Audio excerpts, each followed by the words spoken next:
আসসালামু আলাইকুম প্রিয় দর্শক। অন্য মঞ্চের আলাপচারিতায় আপনাদের সকলকে আমন্ত্রণ জানাচ্ছি। প্রিয় বন্ধুরা, প্রীতি, সালাম এবং শুভেচ্ছা নেবেন।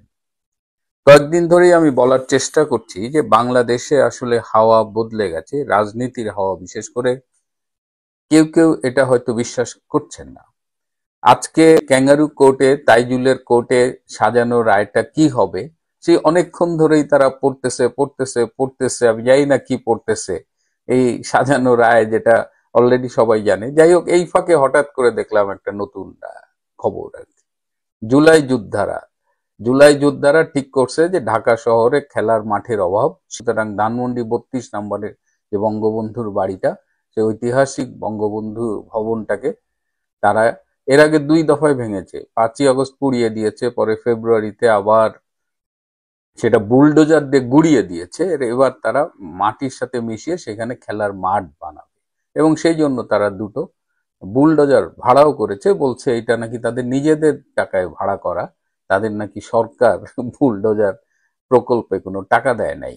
সাধারণত এই নিউজ তো সব এই আকামে যত টাকা দেয়, এই যে আসিফ মাহমুদরে এই শাটডাউন ঠেকানোর জন্য 28 কোটি টাকা দিছে। এখন কথা উঠছে যে আসিফ মাহমুদ এই 28 কোটি টাকা কোথায় খরচ করছে আর কতখানি সে মারছে, এটা নিয়ে আবার একটা কেওয়াজ এসে যাও, ওইটা নিয়ে আজকের আলাপ নাই।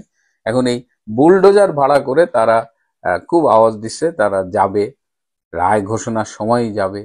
তো এর মধ্যে তারা ওই অনেকেই আবার কাছাকাছি চলে আসছে। তো আর্মি আজকে কিন্তু খুব হার্ড লাইনে রয়েছে। আর্মি বলছে না, এটা এখানে এসে টাফালিং করা যাবে না, এটা আইনে নাই। এই আর্মিকে আমরা দেখছি যে হাস্যকর ভাবে মানে আনসার বাহিনী হয়ে ফেব্রুয়ারি মাসে চলে যাইতে, 5ই আগস্ট তারা রক্ষা করেনি, কিন্তু আজকে তারা খুব ভাঙা বাড়ি রক্ষায় অন্তত তারা যে সাহসিকতার পরিচয় দিয়েছে, তাদের একটা ধন্যবাদ না জানালে দেশবাসী আপনারা হয়তো মাইন্ড করবেন।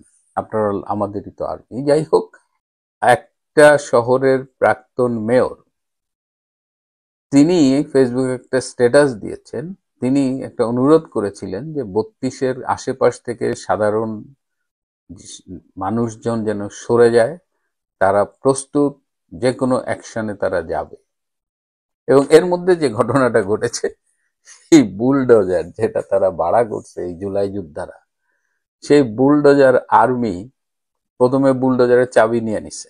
তো বুলডোজারটা নড়াচড়া করতে পারে না। এরপরে ভাইঙ্গা চুরা নাট বল্টু এগুলো খুলা মোটামুটি বুলডোজারটাকে একেবারে মানে খুলা ভেঙে চুরা পালাইছে আর কি। এটাকে আবার রিঅ্যাসেম্বল করা যাবে কিনা, কারণ তারা হাতুড়ি দিয়ে পিটায় মুটায় ভাঙছে। আপনারা একটু ভিডিওটা দেখেন।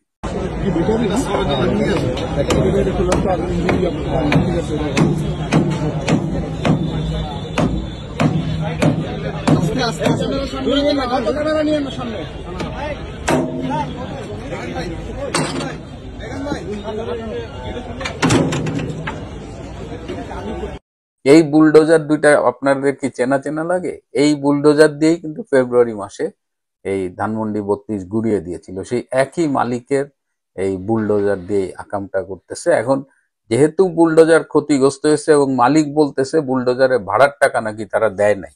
জুলাই যোদ্ধারা বলছে নিজের টাকায় ভাড়া করছি, কিন্তু মালিক বলতেছে ভাড়ার টাকা দেয় নাই। এবং মালিকের এখন তো আমসালা সব গেছে পুরা, মানে গো মা সা যেটাকে বলে, একেবারে পুরা মারা সারা আর কি।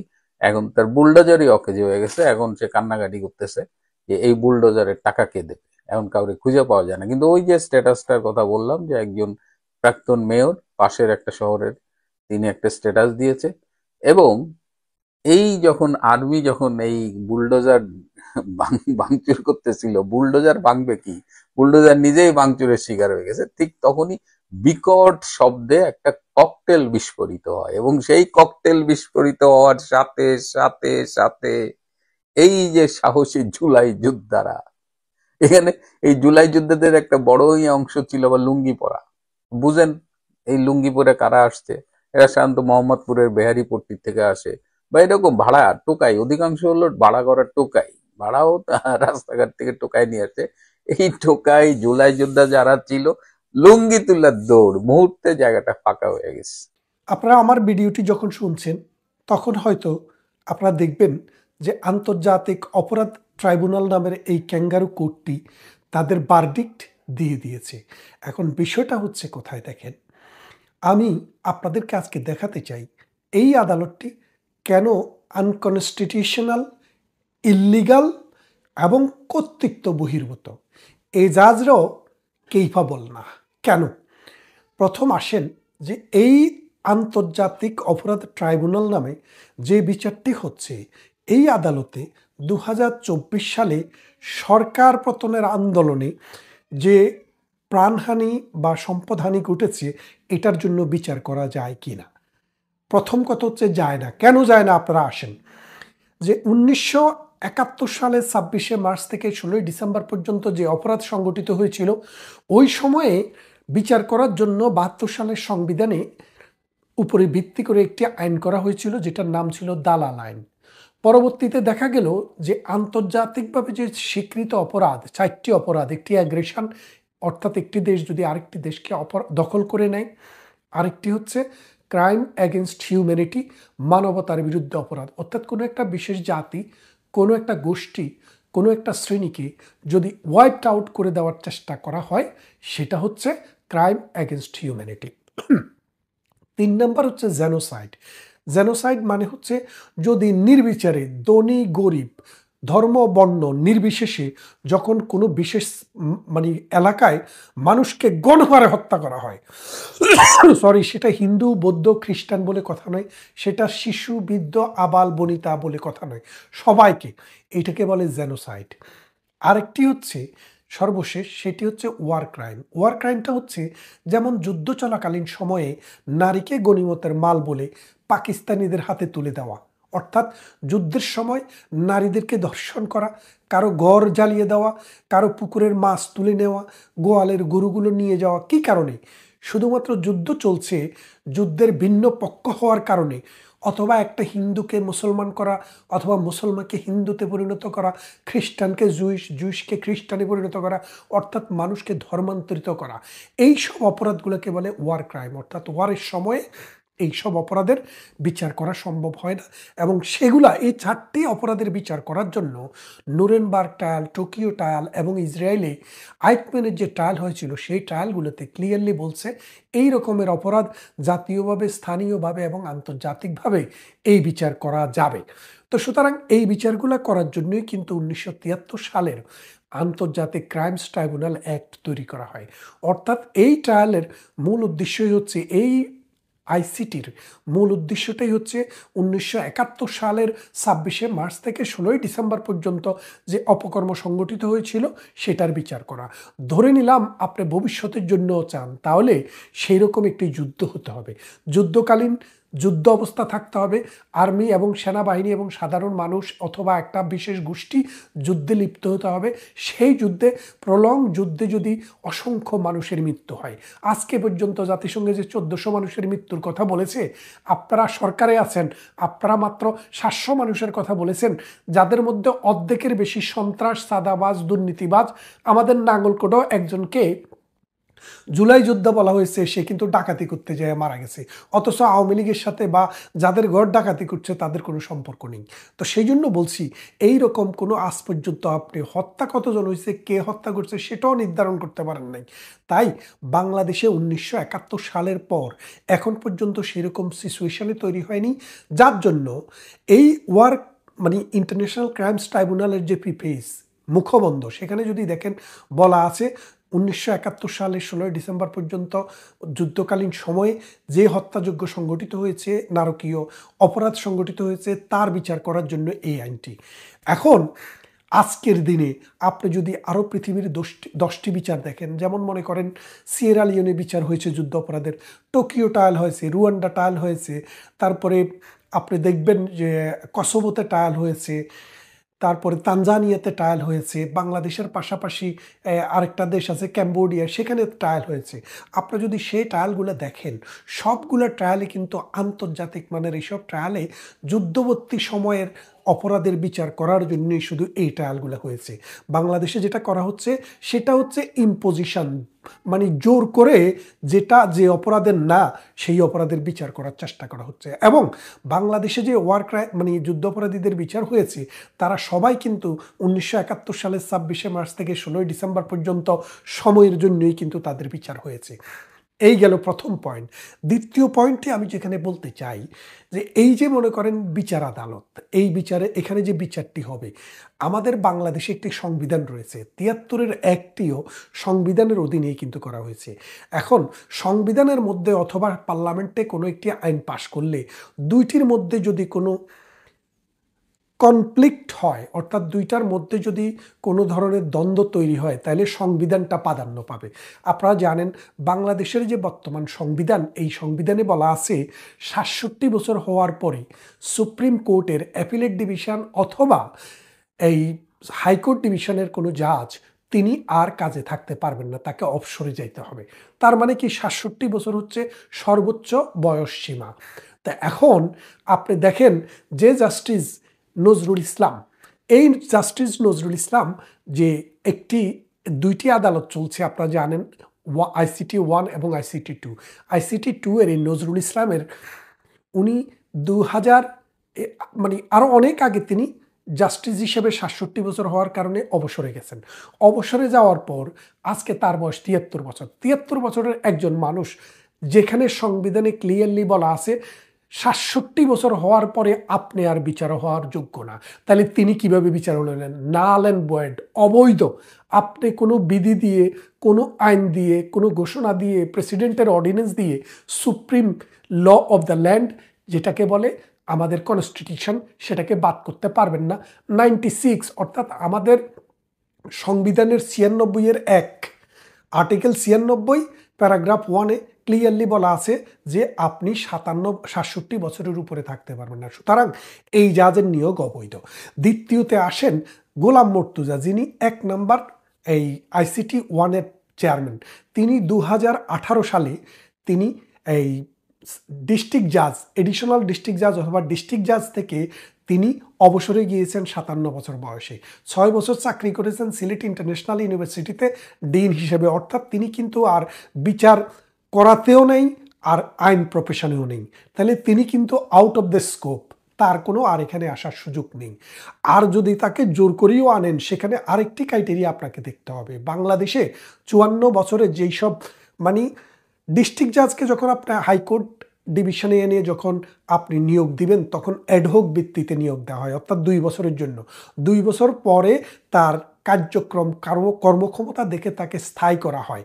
তো এই 2 বছরের জন্য যখন অ্যাডহক ভিত্তিতে দিবেন, তখন রুল হচ্ছে আপনাকে মিনিমাম 9 ইয়ার্স, অর্থাৎ 2 বছর হলো আপনার qualifying period as a temporary জাজ, আর বাকি 7 বছর হচ্ছে যদি আপনি চাকরি করেন, তারপরে যাই আপনি পেনশন পাবেন হাইকোর্টের, সুপ্রিম কোর্ট থেকে, নাহলে পাবেন না। এই জন্য যখনই কোনো অ্যাডহক জাজ নিয়োগ দেওয়া হয়, দেখা হয় তার বয়স আরও 10 বছর সার্ভিস দেওয়ার মতো আছে কিনা। অর্থাৎ 57 বছরের উপরে চলে গেলে আর বাংলাদেশের হাইকোর্ট ডিভিশনের অ্যাডহক বিচারক হওয়ার জন্য তাকে কোয়ালিফাই হিসেবে ধরা হয় না। এই জাজের বয়স হচ্ছে 63 বছর। বাংলাদেশের ইতিহাসে হাইকোর্টে কোনো জাজকে 60 ইয়ার্স এইজে নিয়োগ দেওয়া হয় নাই। আমি আপনাকে বলতেছি 1971 থেকে 2024 সাল আপনি বাংলাদেশের সমস্ত জাজদের ইতিহাস ঘেঁটে দেখেন, তার মানে হচ্ছে তিনি ডিসকোয়ালিফাইড। এই দুই চেয়ারম্যানের কথা বললাম। এবারে আসেন এদের সাথে যে দুইজন করে জাজ দেওয়া হয়েছে। প্রথম ট্রাইব্যুনালে যে 2জন জাজ আছেন, এই 2জন জাজ নিয়োগ পেয়েছেন 2024 সালের অক্টোবর মাসে। নিয়োগ পেয়েছেন কিভাবে? অ্যাডহক জাজ হিসেবে। তারা লয়ার থেকে 10 বছর প্র্যাকটিস করলে হাইকোর্টে আপনি কিন্তু জাজ হতে পারবেন, এটাতে কোনো অসুবিধা নেই। কিন্তু এই যে আপনি জাজ হলেন, এটা হচ্ছে আপনার প্রথম বিচার। অর্থাৎ ওই 2জন জাজ জীবনে কোনোদিন একটি মামলায়ও জাজ হিসেবে বিচার করেননি অথবা ডিসিশন দেননি।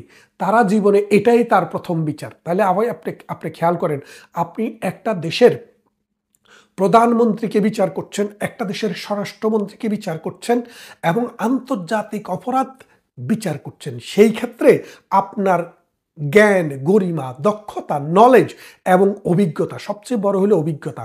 তার মানে এই 2জন জাজের, একজন জাজেরও এবং চেয়ারম্যান যিনি, তিনিও 2024 সালের অক্টোবরে নিয়োগ পেয়েছেন। এই তিনজনের একজনও একটি বিচার করারও তাদের কোনো অভিজ্ঞতা নেই। এই অভিজ্ঞতা হিসেবে তারা ট্রায়াল দিচ্ছেন ভবিষ্যতে মানুষের আরও গলা কাটার জন্য এই শেখ হাসিনার বিচার করে। তার মানে তো বুঝতে পারছেন যে এই বিচারটি সেলের হাতের মোড়া করে ফেলছে। 3 নম্বরে আপনি আসেন যে জাস্টিসদের যে নিয়োগ দেওয়া, জাস্টিসের নিয়োগের পরে সেখানে যারা বিচার করেন, এই বিচার পরিচালনা যারা করেন, সরকার পক্ষে থাকে হলো প্রসিকিউশন টিম, আর আসামি পক্ষে থাকে ডিফেন্স। এবং ডিফেন্সের এবং প্রসিকিউশনের যে লয়ার, আপনি দেখেন এই ডিফেন্সের লয়ার যিনি সরকার দিয়েছে, তিনি কিন্তু কোর্টে জাজের সাথে আলাপ করছে, স্যার আমি তো আমার আসামির খালাস পাবে বলে পত্রিকাকে বলেছি, আমি যদি বলি যে খালাস পাবে না তাহলে তো আপনারও সমস্যা আমারও সমস্যা। অর্থাৎ তারা ম্যানিপুলেট করার যে সিস্টেমটা সেটা প্রকাশিত হয়ে গেছে। এক, দ্বিতীয় আরেকটা জিনিস দেখেন, এই তাইজুল যুদ্ধ অপরাধীদের বিচার যখন, সত্যিকারের যুদ্ধ অপরাধীদের বিচার 71-এর বিচার যখন চলছিল, তখন তিনি এই রাজাকারদের পক্ষে দিনের পর দিন কিন্তু মামলায় লড়েছেন। এখন তিনি সাইড চেঞ্জ করছেন, মানে সাইড চেঞ্জ করে এখন তিনি প্রসিকিউশন হয়ে গেছেন। তাহলে দেখেন যেই মানুষটা 2 দিন আগেও আপনি অপরাধীদের, ওয়ার ক্রিমিনালদের পক্ষের লয়ার ছিলেন, আজকে আপনি সরকারের পক্ষের লয়ার হয়ে গেছেন। জাজ, লয়ার, প্রসিকিউশন এবং ডিফেন্স সবাই জামাত এবং বিএনপির প্রোডাকশন। এখন এই যে আপনি জামাত বিএনপি প্রোডাকশন দিয়ে একটি নতুন নাটক করলেন, এই নাটকটি দেখতে হয়তো মনোজ্ঞ হবে, শুনতে হয়তো কান জ্বালাপালা করবে, কিন্তু ইতিহাস কিন্তু আপনাকে কখনো এটার জন্য ক্ষমা করবে না। তার মানেটা হচ্ছে আজকের যে বিচারটি হলো, এই বিচার এই আইনে চলে না, কারণ এই আইনটি এই অপরাধের বিচার করার জন্য হয়নি। এক, দ্বিতীয় যে জিনিসটি বললাম, জাজদের যে নিয়োগ অবৈধ, বাংলাদেশের কনস্টিটিউশন, বাংলাদেশের যে বিধি, সুপ্রিম কোর্টের বিধি মোতাবেক হয়নি। 3, এই যে আপনি যেই সব প্রসিকিউশন এবং ডিফেন্স নিয়োগ দিয়েছেন সেগুলো হলো বায়াসড। আর ফাইনালি আরেকটি জিনিস আপনাকে বলি, সেই জিনিসটি হচ্ছে, এই যে মনে করেন একটা বিচার হচ্ছে, আপাদমস্তকে আপনি প্রথম থেকে শেষ পর্যন্ত বিচার করছেন, আপনি নুরেনবার্গ ট্রায়ালে যান, টোকিও ট্রায়ালে যান, ওই ট্রায়াল হতে মিনিমাম 1 বছর সময় লেগেছে।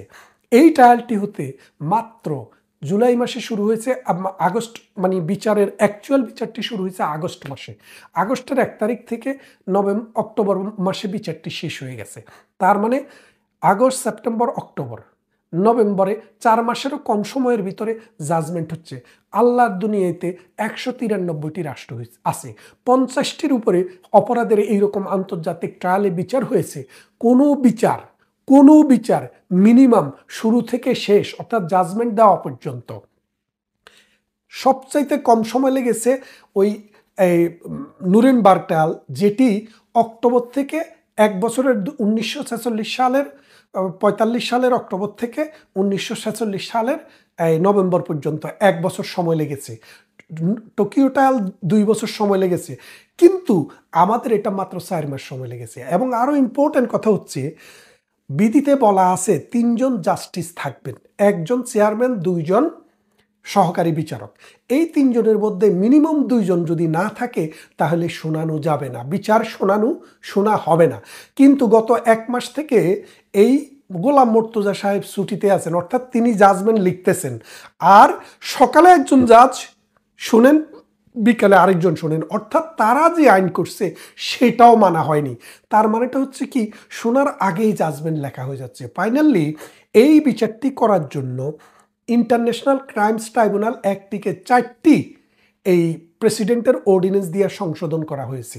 এখন বিষয়টা হচ্ছে, একজন প্রেসিডেন্ট অর্ডিন্যান্স দিতে পারে যদি একটি সংসদ থাকে, সংসদ না থাকলে প্রেসিডেন্টের অর্ডিন্যান্স জারি করার কোনো ক্ষমতা থাকে না। এখন বর্তমানে বাংলাদেশে কোনো সংসদ নাই, সুতরাং প্রেসিডেন্ট আইন তৈরি করার মতো কোনো অর্ডিন্যান্স জারি করতে পারবেন না। প্রেসিডেন্টের অর্ডিন্যান্সের মেয়াদ থাকে মাত্র 2 মাস, অর্থাৎ 60 দিনের ভিতরে যদি এই পার্লামেন্ট যদি সে আইনটি পাশ না করে তাকে মৃত বলিয়া ঘোষণা করা হয়। তাহলে এখন আপনাদের 6 মাস ধরে, 8 মাস ধরে, 5 মাস ধরে, 4 মাস ধরে প্রেসিডেন্টের অর্ডিন্যান্স দিয়ে আইন কইরা আপনি বিচার করছেন, এই বিচার রেকটিফাই করলো কে? অর্থাৎ আপনার এই অর্ডিন্যান্সটা রেকটিফাই করলো কে? সংসদে তো নাই, তাই এটিও অবৈধ। তার মানে হচ্ছে এই তাইজুলের ম্যানুফ্যাকচার, এই তাইজুলের ক্যাঙ্গারু কোট ডে ওয়ান থেকে end of the day total top to bottom corrupt, baseless, bias, against humanity, against natural justice এবং অ্যাগেনস্ট রুল অফ ল। ইতিহাস এখানেই শেষ নয়। শেখ হাসিনা, কামাল ভাই, ওদের বয়স হয়েছে, ওনারা হয়তো কোনো একটা সময় স্বাভাবিকভাবে মরে যাবেন। আমরা যারা মধ্যবয়সী অথবা আমাদের সন্তানরা, আমাদের প্রজন্ম, তারা আপনাদের আগে শেষ হয়ে যাবে না। এই বিচার এই বাংলার জমিনে ৭১-এর যে মহান মুক্তি সংগ্রামের যে স্পিরিট, সেই স্পিরিটে আমরা করে দেব। এটা আমাদের প্রতিশ্রুতি, এটা আমাদের ওয়াদা প্রজন্মের কাছে, বাঙালি জাতির কাছে, বাংলাদেশের কাছে, সভ্য দুনিয়ার মানুষের কাছে এবং মানবাধিকার এবং বিশ্ব সভ্যতায় যারা বিশ্বাস করে তাদের কাছে। আপনি কি টিভি ছেড়ে বসে আছেন যে শেখ হাসিনার মামলার রায় কি হয়? আপনাদেরকে বেশ কয়েক মাস আগেই বলেছিলাম যে নভেম্বর নাগাদ রায় চলে আসবে এবং রায়গুলি আসবে এখন একে একে। আপনি টিভির সামনে অতি আগ্রহে বসে আছেন রায় কি হয়। কথা হচ্ছে রায় কি আসে যায়। দেখেন, আমি এমন একজন মানুষ যে আমি আপনার মতামতকে, আপনার রাজনীতিকে আমি ঘৃণা করতে পারি, কিন্তু আপনার রাজনৈতিক মতামত প্রকাশ করার অধিকারের জন্য আমি সংগ্রাম করব। এটা আমি আপনার মতামত প্রকাশ করার অধিকারের জন্য আমি সংগ্রাম করব। আমি এই ইন্টারন্যাশনাল ক্রাইমস ট্রাইব্যুনালের আগের বিচারিক প্রক্রিয়াগুলো দিয়ে এবং কি জামাতের বিচারিক প্রক্রিয়াগুলো নিয়েও কিছুটা ত্রুটি ছিল, সেই সময় আমি কথা বলেছিলাম যে এই আইনের কিছু পরিবর্তন দরকার আছে ফেয়ার ট্রায়ালের জন্য। আমি মনে করি যে কোনো ব্যক্তির, সে আমার চরম শত্রু হলেও, তার সুষ্ঠু বিচার পাওয়ার অধিকার আছে।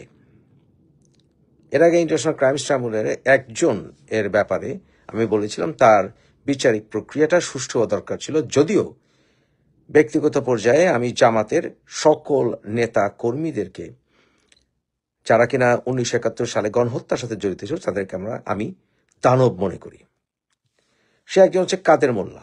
কাদের মোল্লার বিচার প্রক্রিয়ায় কিছুটা ত্রুটি ছিল বলে আমি মনে করি। ঠিক একইভাবে আমি সকল মানুষের, যা বললাম, রাইট টু ফেয়ার ট্রায়াল চাই। আমি বারবার বলেছি যে আওয়ামী লীগের নেতা কর্মীদের বিরুদ্ধে যে বিচারিক প্রক্রিয়া চলছে, এগুলো সব অবৈধ, এগুলো সব আনফেয়ার ট্রায়াল। আন্তর্জাতিক কোনো মহল এই বিচারিক প্রক্রিয়াগুলোকে সুষ্ঠু বলে গ্রহণ করবে না। তাই এই বিচারিক প্রক্রিয়ার রায় ভবিষ্যতে বাংলাদেশের ইতিহাসে একটি কালো অধ্যায় হিসেবে রচিত হয়ে থাকবে। আওয়ামী লীগের অনেক নেতা কর্মী অনেক কাজ করেছেন যার বিচার হওয়া প্রয়োজন আছে। অনেক আওয়ামী লীগের নেতা কর্মী গ্রেফতার হয়েছেন, তাদের নিজেদের নাম ক্লিয়ার করার জন্য হলেও তারা অনেকেই ফেয়ার ট্রায়াল চান। কাউকে গ্রেফতার করা মানেই সে ক্রিমিনাল নয়। কিন্তু ইউনূস সরকার বর্তমানে যে মবের রাজত্ব চালাচ্ছে এবং এই অসাংবিধানিক সরকার যেভাবে দেশ চালাচ্ছে, এভাবে একটি দেশ চলতে পারে না। দেশে কোনো আইন নেই, সুষ্ঠু আইনের প্রয়োগ নেই, অসংখ্য মানুষ মারা যাচ্ছে, মানুষের জানমালের নিরাপত্তা নেই, গণমাধ্যম স্বাধীন নয়, বাংলাদেশের স্বাধীনতার বিরোধীরা জায়গায় জায়গায় চেপে বসেছে, মানুষের সাংবিধানিক অধিকার লঙ্ঘিত হচ্ছে এবং আমাদের দেশের শ্রেষ্ঠ সন্তান 1971 সালের মুক্তিযোদ্ধারা অপমানিত হচ্ছেন, স্বাধীনতার প্রতীকগুলো পদদলিত হচ্ছে। এই পরিস্থিতিতে বর্তমানে আওয়ামী লীগের কোনো নেতা কর্মী সুষ্ঠু বিচার আশা করতে পারেন না। এমনকি সাধারণ কোনো নাগরিক, সে যেই রাজনৈতিক বা অরাজনৈতিক মামলায় জেলে যেয়ে থাকুক, সুষ্ঠু বিচার আশা করা প্রায় অসম্ভব। এমনিতেই আমরা গরিব দেশ। এই দেশে ফরেন্সিক অ্যানালিসিস, ক্রিমিনাল ইনভেস্টিগেশন সবকিছু অত্যন্ত ব্যাকডেটেড। এই সকল নিয়ম কানুন অত্যন্ত ব্যাকডেটেড, আইন কানুন অত্যন্ত আউটডেটেড। এরকম একটি দেশে প্রথমেই বলে নিতে হয় মৃত্যুদণ্ড আইন বাতিল করা উচিত টোটালি। কারণ আমাদের দেশে যা বললাম, যেহেতু সুষ্ঠু ইনভেস্টিগেশন নিয়ে প্রশ্ন থেকেই যায় এবং আছে, এমন দেশে মৃত্যুদণ্ড আইন করাটা অনুচিত। কারণ কাউকে ফাঁসি দিয়ে দিলে সেটাকে আর সেই জীবনকে আর ফিরিয়ে আনা যায় না। তো প্রথমেই আমি মৃত্যুদণ্ডের বিরুদ্ধে, এবং রোম ট্রিটি, যে ইন্টারন্যাশনাল ক্রিমিনাল কোর্ট যার দ্বারা পরিচালিত হয়, সেখানে বাংলাদেশের এই ইন্টারন্যাশনাল ক্রাইমস ট্রাইব্যুনালের ব্যাপারে আপনারা যদি কম্পেয়ার করে থাকেন, অনেক আইন গ্রহণযোগ্য নয়। ইউরোপিয়ান ইউনিয়নের ল এবং পশ্চিম অনেক দেশের সভ্য দেশগুলোর লতে মৃত্যুদণ্ডকে সমর্থন করে না। রোম ট্রিটি অনুসারে ট্রায়াল ইন অ্যাবসেন্সিয়া, অর্থাৎ আমাদের এই ইন্টারন্যাশনাল সোকল্ড তথাকথিত ইন্টারন্যাশনাল ক্রাইমস ট্রাইব্যুনালের যে বিচার প্রক্রিয়া, এখানে যে ইন অ্যাবসেন্স বিচার করা হচ্ছে, কারো অনুপস্থিতি বিচার করা হচ্ছে, এতে সুষ্ঠু বিচার হয় না বলে ইন্টারন্যাশনাল ক্রাইমস এক্সপার্টরা সবাই একমত। হিউম্যান রাইটস ওয়াচ সহ বিভিন্ন আন্তর্জাতিক মানবাধিকার সংগঠন একমত। কিন্তু আমাদের এই সোকল ইন্টারন্যাশনাল ক্রাইমস ট্রাইব্যুনালে ট্রায়াল ইন অ্যাবসেন্সিয়া হচ্ছে। তাহলে প্রথমেই এই বিষয়ে এটি ত্রুটিপূর্ণ। ট্রায়াল ইন অ্যাবসেন্সিয়া, মৃত্যুদণ্ড আইন রাখা, এবং সভ্য অনেক দেশ এরকম বিচার প্রক্রিয়াকে, যা বললাম, সুস্থ, সঠিক, ফেয়ার বলে গ্রহণ করবে না। International civil and political rights, article 14, UN basic principles, principle 16, 17, 18 আপনারা পড়ে দেখবেন। এছাড়াও বাংলাদেশের সংবিধান আর্টিকেল 33(1) এবং 31 পড়ে দেখবেন। এই সকল আইন অনুসারে ফেয়ার ট্রায়াল নিশ্চিত করতে হলে কোনো একজন অ্যাকিউজড তিনি তার নিজের চয়েস মতো লয়ার নিযুক্ত করতে পারবেন, এবং সেই লয়ারকে প্রোটেকশন দিতে হবে সরকারের। এবং সেই লয়ার যদি অ্যাকিউজডকে ডিফেন্ড করে, এটা বলা যাবে না তুমি এবং তোমার ক্লায়েন্ট সেম মতবাদের। ফর এক্সাম্পল, আমি যদি কোনো আওয়ামী লীগের নেতাকর্মীকে লয়ার হিসেবে ডিফেন্ড করি, বাংলাদেশ সরকার আমাকে প্রোটেকশন দিতে বাধ্য। আমাকে কোন রকম হ্যারাসমেন্ট, ইন্টিমিডেশন, ইন্টারফেয়ার করা যাবে না। এটা সরকারকে নিশ্চিত করতে হবে রাইট অফ ফেয়ার ট্রায়ালের জন্য। এবং আমি আওয়ামী লীগকে ডিফেন্ড করি বলে আমিও আওয়ামী লীগ, এ কথা বলা যাবে না। কিন্তু শেখ হাসিনা, আপনি তাকে পছন্দ করুন বা নাই করুন, আপনি বলতে বাধ্য যে শেখ হাসিনা তার নিজের চয়েস মতো আইনজীবী নিয়োগ করতে পারেন নাই, বরঞ্চ তাকে যে আইনজীবী রিপ্রেজেন্ট করছে সেই আইনজীবী শেখ হাসিনার পছন্দ মতো নয়। এবং কারণ এই আইনজীবীকে পছন্দ করার কোনো কারণ আছে বলে আমি মনে করি না, উইথ ডিউ রেসপেক্ট। কারণ বর্তমানে শেখ হাসিনার ডিফেন্স টিমে যে লয়াররা আছে, তারা কেউ এসপিওনাজ ল, সন্ত্রাস ল, এই কোনো বিষয়ে তারা কোন রকম রেপিউটেড ব্যাকগ্রাউন্ড হোল্ড করেন না, অভিজ্ঞতা হোল্ড করেন না। এবং অনেক কারণ আছে, বিভিন্ন ভিডিও ফুটেজ আছে, তাতে বলা যাচ্ছে যে এই লয়ার হোল হার্টেডলি শেখ হাসিনার লয়ার হিসেবে কাজ করছেন না। তাহলে গেল লয়ার।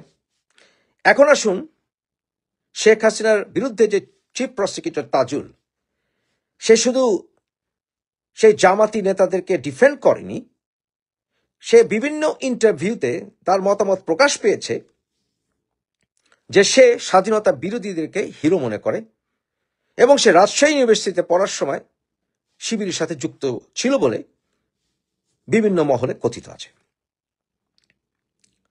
বাংলাদেশে যে সকল সোকল ফরেন্সিক টেস্টগুলি হয়েছে বলে দাবি করা হচ্ছে, এগুলোকে চ্যালেঞ্জ করার মতো প্রকৃত ডিফেন্স টিম ছিল বলে আমি মনে করি না।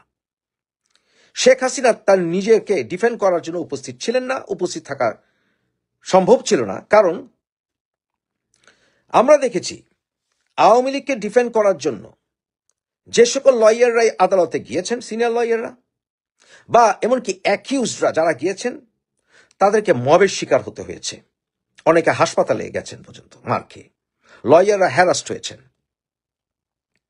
সেই ক্ষেত্রে এই ট্রায়াল ফেয়ার আপনি বলেন কিভাবে? এছাড়াও রোম ট্রিটি যদি দেখেন, ইন্টারন্যাশনাল যেই ক্রিমিনাল কোর্ট আছে সেখানে যে রোম ট্রিটি পরিচালিত করে, সেটাকে ইন্টারন্যাশনাল ক্রাইমস বলতে হলে আপনাকে একটি শর্ত পূরণ করতে হয়, সেটা হচ্ছে ওয়াইড স্প্রেড এবং সিস্টেমেটিক। এই ওয়াইড স্প্রেড এবং সিস্টেমেটিক প্রমাণ করার জন্য ইন্টারন্যাশনাল ক্রাইমস ট্রাইব্যুনালের যেই আইন, সেটা আউটডেটেড, অস্পষ্ট এবং লিগাল টার্মিনোলজিগুলি আনক্লিয়ার, ভেগ।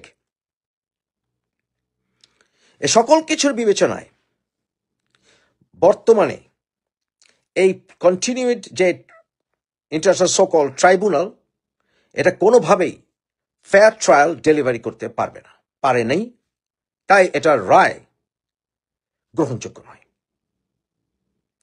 অতএব বর্তমানে শেখ হাসিনার এই রায় যাই আসুক না কেন, যাই হোক না কেন, ফাঁসি হোক, যাবজ্জীবন হোক, হোয়াটএভার ইট ইজ, সম্পূর্ণভাবে অগ্রহণযোগ্য হবে। ভবিষ্যৎ সরকার, সে যে সরকারই হোক, আমি আশা করব সুষ্ঠু বিচারের ব্যবস্থা করবেন। এখন পর্যন্ত আমি যা দেখেছি, শেখ হাসিনা আন্তর্জাতিক মহলের সাথে কথা বলা শুরু করেছেন, এবং সেই ক্ষেত্রে বলা হচ্ছে, উনি বলছেন যে উনি এ সকল হুকুম দেননি, উনি অনেক ক্ষেত্রে জানতেন না, এবং বর্তমানে পলিটিক্যালি মোটিভেটেড এই আদালত। আমি আপনাদেরকে প্রথম সেই অগাস্টের শেখ হাসিনা ফলের সাথে সাথে বলেছিলাম যে এই আদালত এর বিচারক পর্যন্ত, একজন বিচারক পর্যন্ত জাতীয়তাবাদী আইনজীবী নেতা ছিলেন, অর্থাৎ বিএনপি। এটা টোটালি পলিটিক্যালি মোটিভেটেড একটি আদালত, এবং এরা স্বাধীনতার বিরোধী, অনেককেই তারা সামনে নিয়ে এসছে প্রসিকিউটর হিসাবে। এটা একটি রিভেঞ্জফুল কোর্ট প্রসিজিয়ার। এই প্রসিজিয়ারটা রিভেঞ্জফুল, আনফেয়ার, উদ্দেশ্য প্রণোদিত, রাজনৈতিক মোটিভেটেড, আইনের দিক থেকে অপ্রতুল, সংবিধান বিরোধী। কারণ আপনাদেরকে বললাম, আর্টিকেল 33(1) পড়ে নেবেন।